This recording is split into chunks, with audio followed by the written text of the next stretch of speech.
Hello, everyone. Welcome to Creativity Hive's weekly show. I'm Miriam Haugen, part of the Creativity Hive team. We help budding videographers to tell better stories through one-on-one teaching and live group coaching. And this is part two of Spotlight on Neil Haugen. I'm going to bring Mo on because Hey he's in everyone. charge. Hello. My outfit's changed. It's been a week, I Uh-huh. think. Right. Yes. So should I just go ahead and bring Neil on? Yes, please. Okay, here he is. Hello.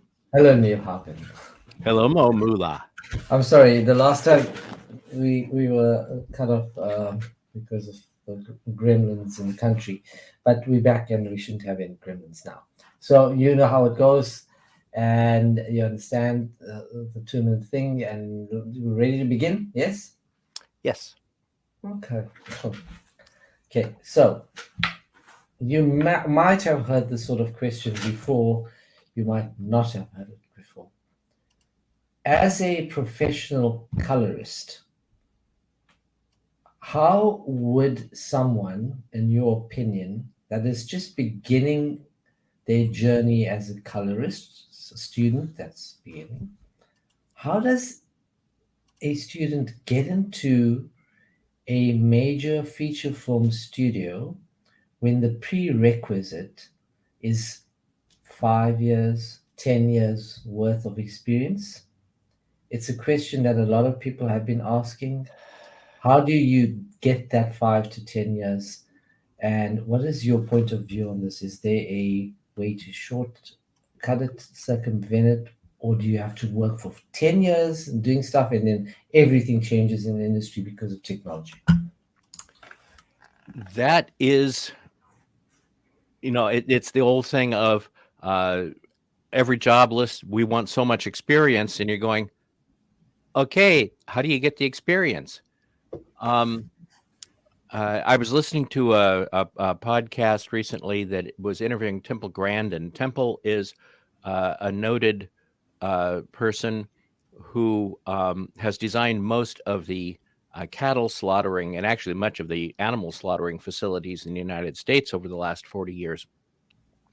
She is also noted for being on the autism spectrum and, of course, having had all these issues that she's had to overcome while working on developing her professional life and everything.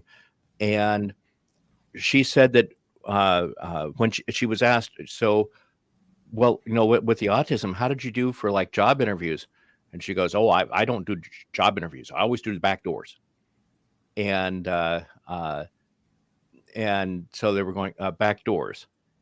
Yeah, like she um, went to this one big professional cattle show because she knew that there would be some of the lead people there. She wanted to write articles, and there would be some of the lead people there that for the major publications.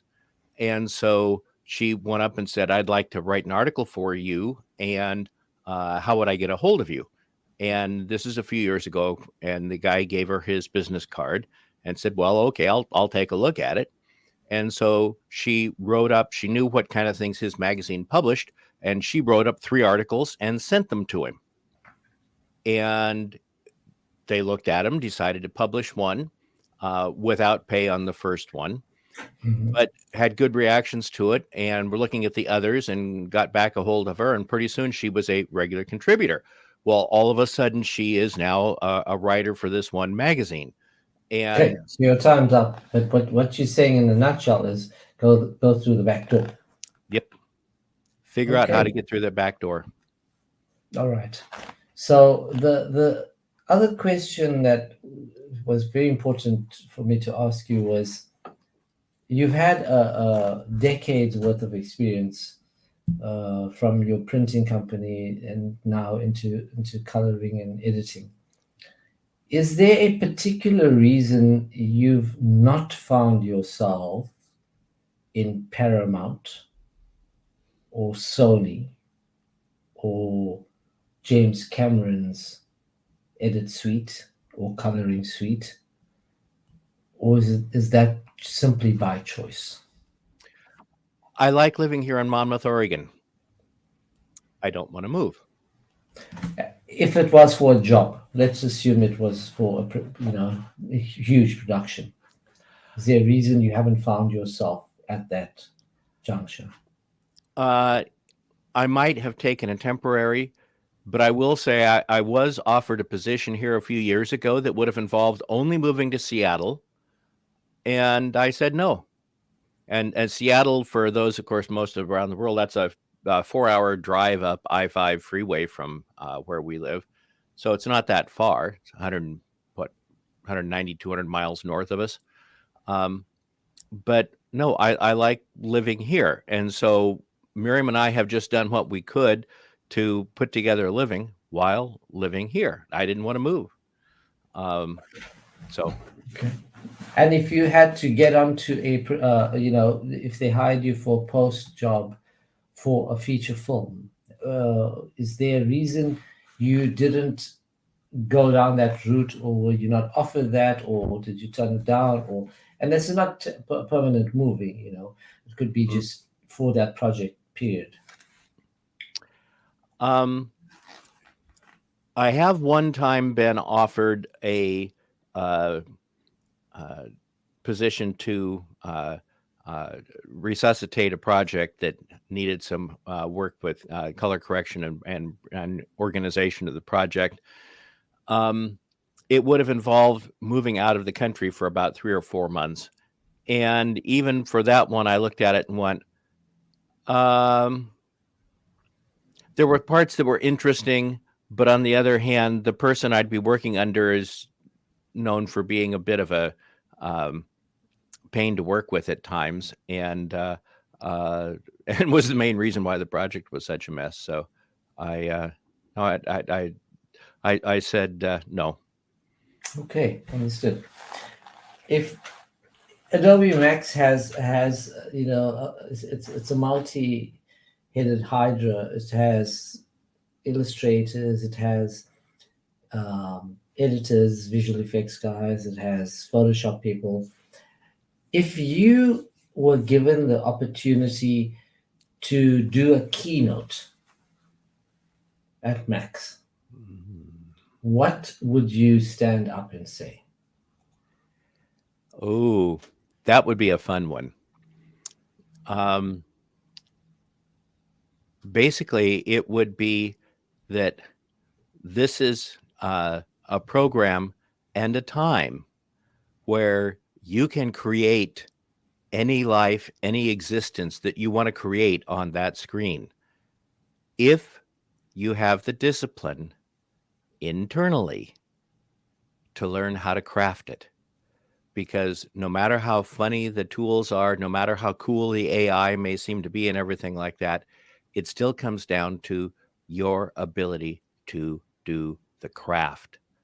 I was listening to just a little bit of the editor for one of the editors for Everything Everywhere All at Once, pointing out that they were trying to do things, that they were trying to figure out how to come up with a language of their editing that would get across the feeling of the sudden changes when one of the characters is talking with someone and all of a sudden they're being sucked into another multiverse kind of thing.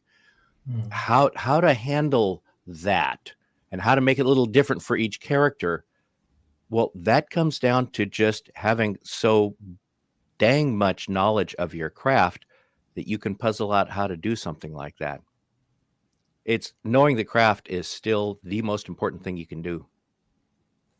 So using imagination together with your skill set is the magic potion. Yeah. The software just pretty much follows suit and does what you ask it to do. Great. I've so many times written that these programs are they're tools. They're a fancy hammer. They're just a fancy hammer. And, whether you're using Premiere, you're using Resolve, you're using Avid or Final Cut, whatever, it's a fancy hammer. But the better you can wield the hammer, the more stuff you can do with it. Okay. So an artisan sculpting, really, is what you're saying. That's really interesting. If you could choose between being somebody that is an editor, somebody that's a colorist, somebody that's been that could be a sound designer, because I see you like sound design as well. If you could pick one of the three, which of the three would you want to be for the rest of your life, and then more importantly, why? In order: colorist, sound, and editor last. Um, I have and something that's fairly common with people on the autism spectrum. I can struggle with executive function, and that's the ability to just make a decision and move on, because you overthink things. You get anxiety going, and you worry about things. Editing for me is all kinds of decisions, making those cuts. Which order do you put the clips in, for God's sakes? I can sit there and angst about what order I should put the clips on for an hour, when most everybody else is going, oh my God, would you just throw them on the blasted timeline? And if you change the order, that's fine, but just get them on there and get going. And I'm sitting there going, but how do I want to put them on there to start? I don't have that problem with color, and I have a little bit of a problem occasionally with sound design, but not much. But when I'm with editing, executive function just kicks in like crazy. Color, I just start playing with my knobs, and um, it is so easy for me to just flip into a thing where I'm analyzing what I'm seeing and what I want to see, and you have to have both a very real feel of what you actually have now, and a feel of kind of where you at least want to start going, and then you can start doing the process. And it's not like I'm having to make any decisions or anything. It's so yeah, color is I can lose myself in color. Cool. Um, there was an interesting a few articles you've written. You've written numerous articles. You have a blog, and so you enjoy writing. I think even above coloring, it's something you enjoy doing quite a bit of, Yeah. because I've seen the in-depth stuff, not only on the forums. You like, is that because you like to educate people, or is that a creative outlet for you? It's a creative outlet, actually. I do like to educate people. That's fun, but it's a way to stretch my own brain. It's a way to learn. Um, by the time you've written something out, you've had to rethink it and figure out how to express it um, succinctly um, and effectively at the same time. And that really helps the thinking process in a way that you don't get by just sitting there going, you know. Yeah. So it's a process of sharpening the mind. Are you writing a book? Are you thinking about writing a book? Yeah. Not at all. Um, that just sounds like an awful lot of work, and the kind of thing where my executive function would kick in. Writing an article is one thing. Writing a whole book, that's a series of steps and all these decisions that you have to make and everything. So, What yeah. about writing a book about the change in the creative process from the time you began to what you see now? Would Hmm. that be something difficult to do? That would be um, that'd be kind of an interesting thing to do, and probably not be all that difficult.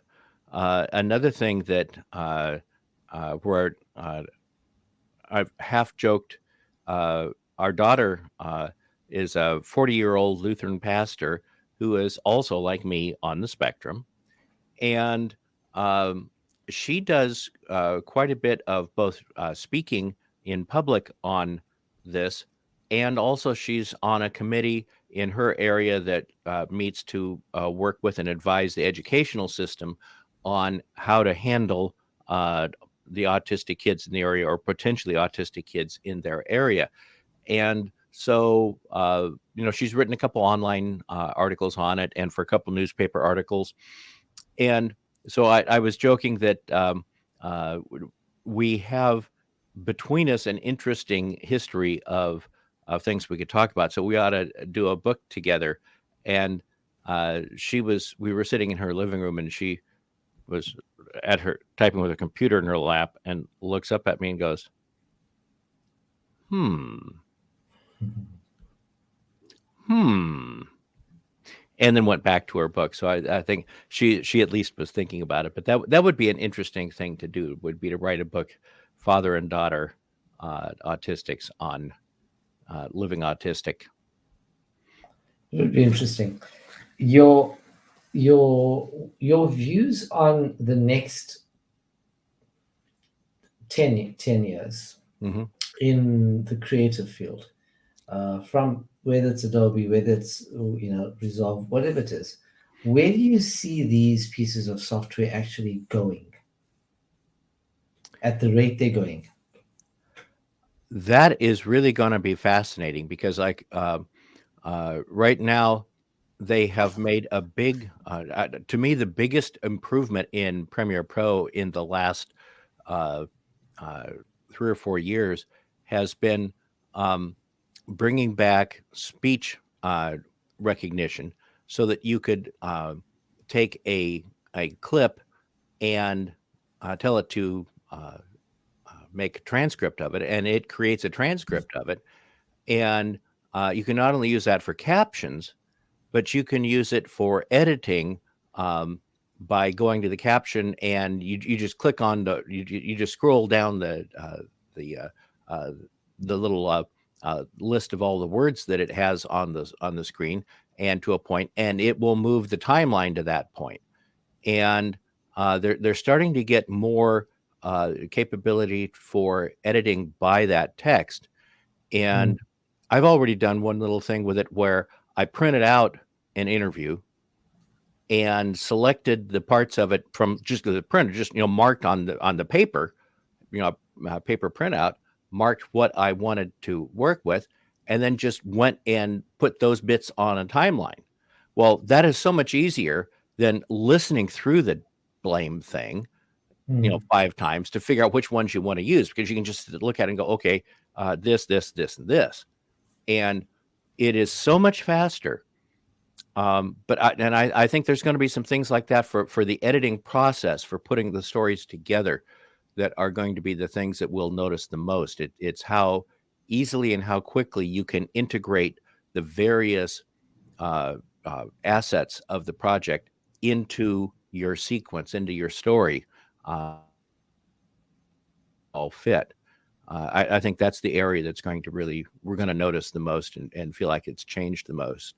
It'll And make do a you lot of not think this would become something that takes away from the hands-on creative, the creative feel that editors should or have had, and become more automated and more sterile in its entire design?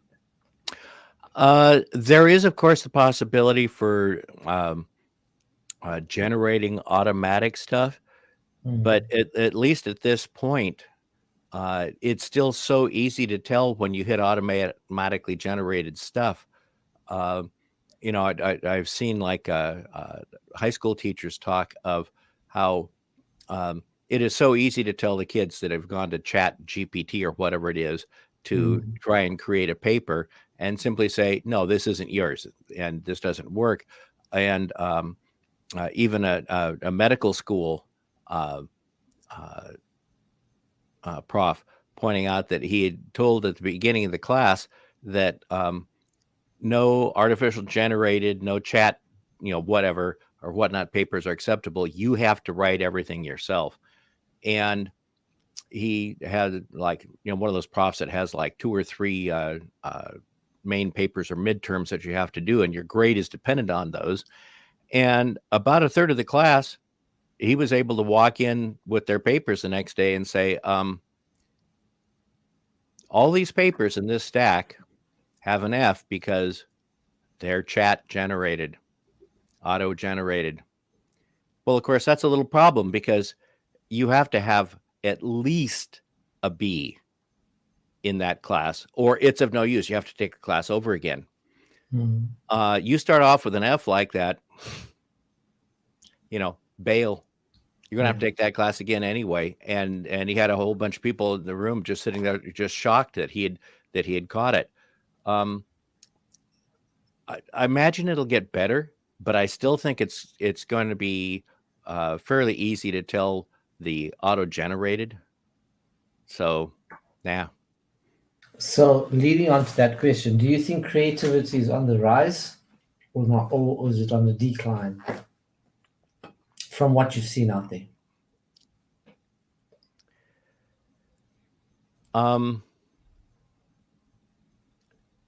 Probably both.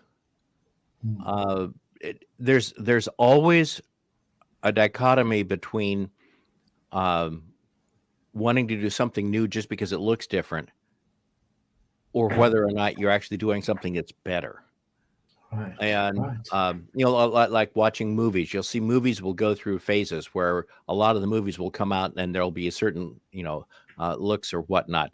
The early to mid 70s, 1970s, you have you just glance at a frame of a movie and you can say, okay, when that was. You don't even have to look at the clothing, just the contrast levels, saturation levels, everything like that. Because we tend to group things as humans. We kind of chase after what each other's doing, and then when what we're chasing changes, then we kind of chase after that. So there's always times when you're getting the push to just do again what you did the last time. But then there's also rewards for people that go, no, I'm going to do it this way, and I think it'll work, and I think people will like it. And so you have the push both ways. Right now, Hollywood is so caught up in mimicking Hollywood. I mean, look, Everything Everywhere All at Once came out of nowhere because it's not a prequel or a sequel.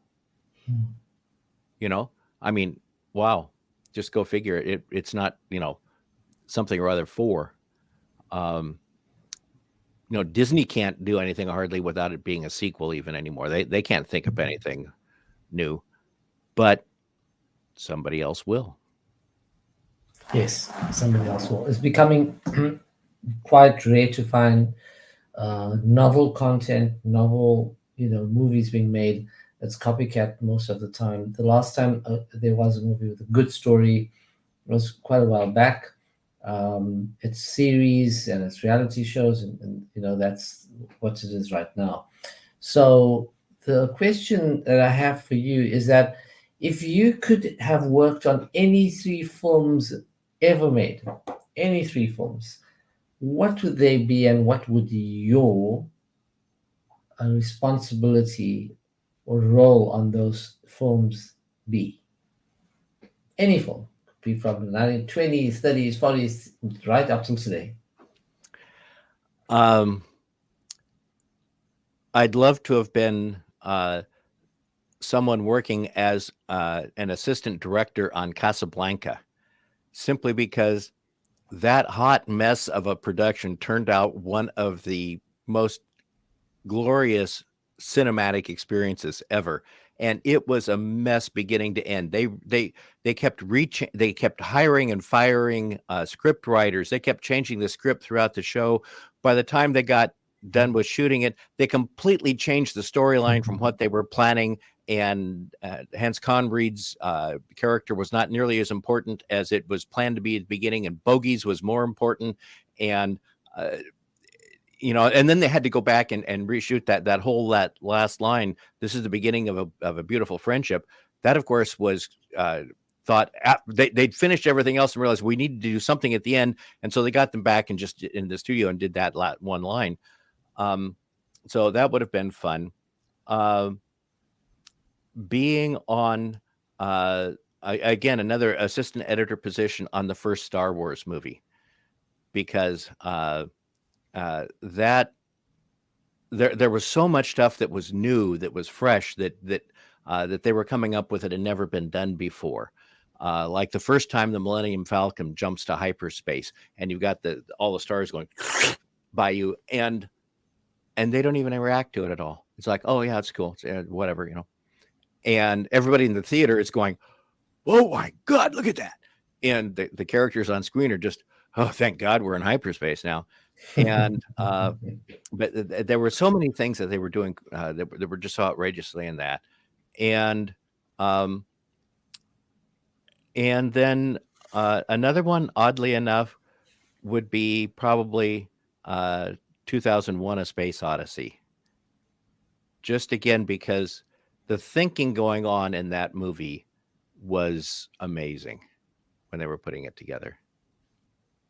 And I see the roles you mentioned with AD, so assistant director. Mm-hmm. Is there any reason for choosing that role and not any other role? You could have said director, right? Because because as an assistant director, you're helping somebody else's process, and at the same time, you're getting a chance to learn while you're doing it. It would have been learning what's going on in their heads. Watching someone up close that is really doing something outrageously cool and unique, and getting to study them up close while they're doing it. That would have been to me the chief fascination. I heard through the grapevine that you almost killed someone in a barn. It might have been your own son with an axe. You're going to shoot this movie. Okay, I heard this somewhere. And is that ever going to become a short film at any point in time? We're still working on it. This spring we will, in the next month or so, as we start getting a little better weather, so it's not quite as close. We will go ahead and film this scene. What he's talking about is I've got a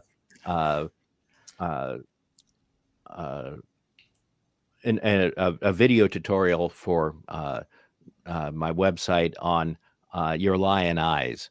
And because of a lot of things in color, you learn where your eyes lie to you. Grass is not green. It's mostly yellow. It's like 80% yellow and about 20% cyan. It's not green. There's no green at all. And skin is not pink. Pink is a magenta. It's a mix of blue and green. Pink skin is between red and yellow, which is on the other side of red from blue.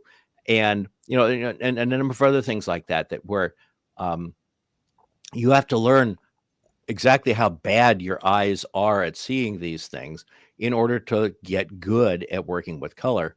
And so I've got a scene that I thought of because every once in a while when you're doing one of these things, you want to do something that's a little fun, right? And so I've got this scene that I've figured out that where we'll have perhaps a machete or an axe murder going on, or is it really? We'll have to wait and see, won't we? And will this be traveling anywhere to Cannes or any of the big festivals? No, it would be an incredible short thing, like about what I imagine this part will end up about 30 seconds at most. It'll be a cool 30 seconds, but cannot wait to see it when it's done. Yeah. And I have the final kind of question for you. Mm-hmm. Author of many articles, blogs, advice columnist, editor, colorist supremo, budding sound designer, photographer, or worked in the photographic industry, football player until injured. Yep. Met a wonderful woman and decided to settle down. So pretty legendary if we had to make a film about you, right? Where do you see yourself, just you, in this industry in 10 years? Probably retiring about then. I figure that I'll be ready to retire. That'll put me old enough that I'll be able to go, yeah, I'm just going to spend the rest of the time with my grandkids. Because my grandkids will be teenagers by then, so. I personally don't ever see you retiring, ever. I don't see you leave this world ever, because it's something that's embedded into your genetic makeup. You enjoy it so much Yeah. that what I see as being a chore, you see as being a joy. I could never fill your shoes. It's impossible.